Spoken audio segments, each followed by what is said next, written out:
Hai semuanya, apa kabar? Sehat, sukses, bahagia selalu ya. Jangan lupa subscribe, like, dan juga share agar kami dapat lebih berkembang dalam memberikan Anda berbagai konten yang menarik dan bermanfaat. Bagi Anda yang selama ini telah mendukung kami doakan Anda selalu mendapatkan kesehatan, rezeki, dan kebahagiaan yang melimpah. Dan kali ini kita akan membahas sebuah perusahaan yang melantai di pasar modal Indonesia dengan nama Bekasi Fajar Industrial Estate Tbk, atau kode sahamnya adalah BES. Perlu kami sampaikan bahwa ini bukanlah ajakan untuk Anda membeli ataupun menjual saham ini. Ini hanyalah murni untuk membuka kasanah pengetahuan kita bersama mengenai emiten yang melantai di pasar modal Indonesia. Dan Bekasi Fajar Industrial Estate Tbk atau BES didirikan tanggal 24 Agustus 1989 dan mulai beroperasi secara komersial tahun 1989. Kantor pusat dari BES berkedudukan di kawasan industri MM 2100 Jalan Sumatera, Cikarang Barat, Bekasi, dengan kantor perwakilannya di Wisma Agro Manunggal, lantai 10 Jalan Gatot Subroto, Jakarta Selatan. Induk usaha dari Bekasi Fajar Industrial Estate Tbk adalah PT Agro Manunggal Land Development. Sedangkan induk usaha utama BES adalah kelompok usaha properti Argo Manunggal Group, dan pengendali grup adalah keluarga Teningking. Dan berdasarkan anggaran dasar perusahaan, ruang lingkup kegiatan BES adalah menjalankan usaha dalam bidang pembangunan dan pengelolaan kawasan industri dan perumahan.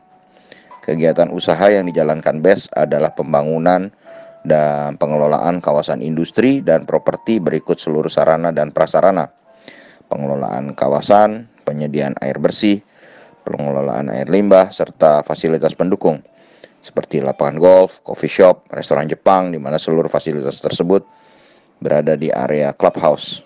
Bekasi Fajar sendiri memiliki anak usaha yang juga bergerak di bidang kawasan industri, yaitu PT Bekasi Matra Industrial Estate dan PT Bekasi Surya Pratama, yang dimiliki melalui PT Bekasi Matra Industrial Estate, dan juga perhotelan PT BES Sinar Nusantara.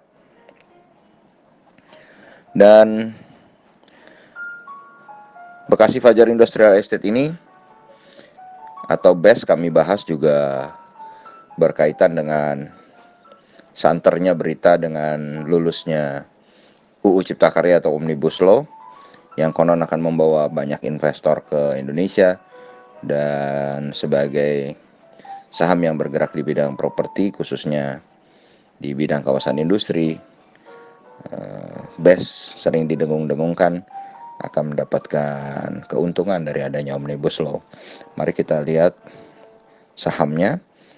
Saat ini BES memiliki market capital atau nilai pasar 1,67 triliun dengan harganya saat ini adalah Rp173.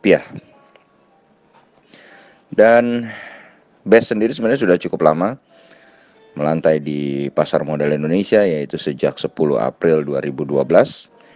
Dengan pengendalinya seperti kami sampaikan tadi adalah PT Argo Manunggal Land Development 37,32%.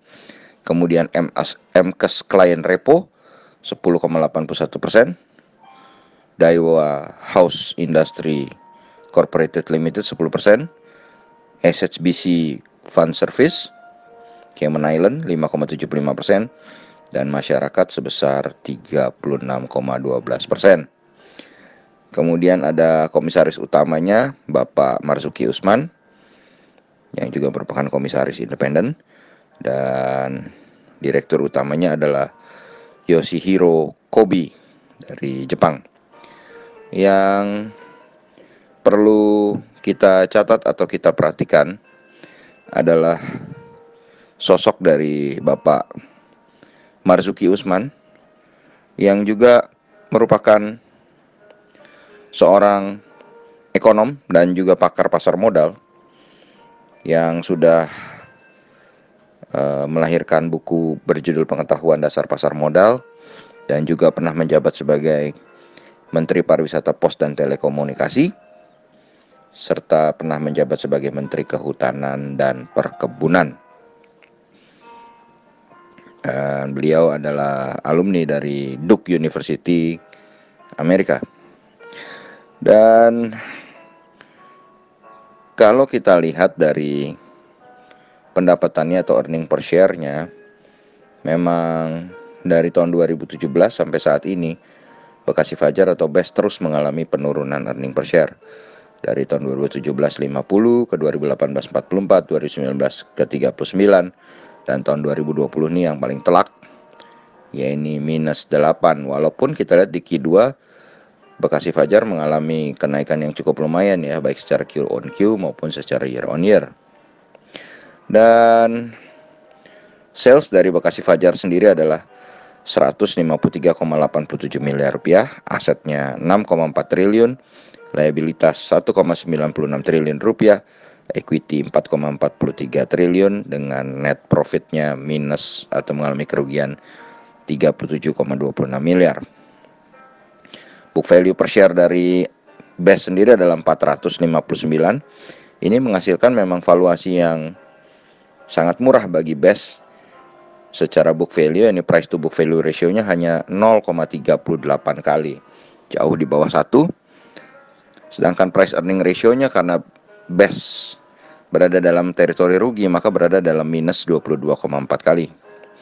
Dan juga karena minusnya tadi, net profit margin-nya adalah minus 24,21%, return on equity-nya minus 1,68%, dan return on asset-nya minus 1,16%. Yang cukup baik dari BES ini adalah rasio hutangnya yang lumayan kecil, yaitu 44,32%. Dan kalau kita lihat sebenarnya dari tahun 2015, BES adalah perusahaan yang rutin membagikan dividen sampai tahun 2019. Tapi tahun 2020 ini karena menderita kerugian, BES absen membagikan dividen. Dan kalau kita lihat dari pergerakan harganya, maka secara monthly atau secara bulanan harga BES adalah berkisar dari 151 sampai dengan 202.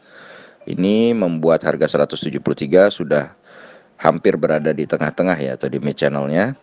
Sedangkan untuk year to date-nya harga terendah BES adalah 85 dan harga tertingginya adalah 218. Dan itu juga sudah tidak bisa dibilang murah. Tetapi kalau kita lihat dari secara harga 5 tahunannya, di mana yang tertingginya adalah 500, maka harga BES masih bisa kita kategorikan cukup murah. Sedangkan investor asing sendiri 1 bulan terakhir mencatatkan net foreign sale atau total jual bersih di saham BES sebesar 36,35 miliar. Dan dalam 1 tahun terakhir ini atau secara year to date dari awal tahun, investor asing sudah mencatatkan penjualan sebesar 107,78 miliar rupiah. Demikianlah sebuah insight mengenai saham BES, sebuah kawasan industri yang memiliki valuasi cukup murah, tapi EPS-nya turun terus selama 3 tahun berturut-turut dan saat ini berada dalam teritori merah. Kemudian sebenarnya rutin membagikan dividen tiap tahun, dan rasio hutangnya cukup kecil, dan memiliki seorang komisaris yang cukup mumpuni. Kami kembalikan kepada Anda. Biarlah Anda yang menilai bagaimana kinerja BES ini. Semoga bermanfaat, tetap sehat, tetap semangat, maju terus dalam mencapai profit maksimal di pasar modal Indonesia, dan jangan lupa untuk selalu berusaha bahagia.